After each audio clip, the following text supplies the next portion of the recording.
This is one very good time for Manchester City to play Real Madrid in the Champions League.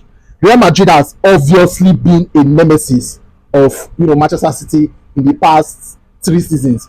You get, they already met this season in the league phase, and I think what happened in the league phase will still happen in this knockout phase.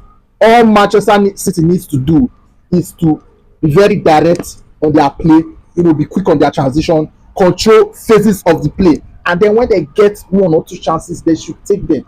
You get, the last time they met, Matheus Nunes kind of held his own against Vinicius Junior, which actually surprised me very, very well. How Pep Guardiola has kind of changed that guy from a center midfielder to a right back.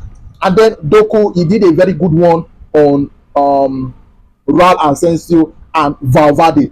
Like that day, Doku was on another planet. And right now, Manchester City has another threat in Semenyo that can actually take off the pressure that this guy Rudiger will put on Erling Haaland. But one thing about Semenyo's game I don't really like is that he cannot really hold on to the ball, sometimes.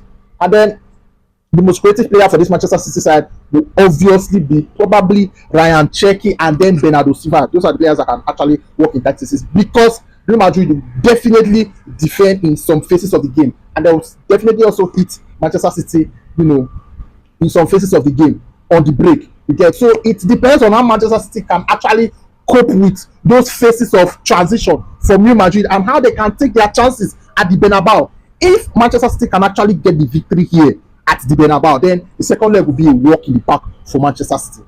But I feel Manchester City can actually get the victory here at the Bernabeu and then go to the Etihad, play out a draw. They are missing a lot of players: Mbappe, Bellingham, Carreras, Militao, and the likes. You get, their midfield is not really having that strength in personnel like Manchester City. So this should be an easy win, if I dare to say it, for Manchester City.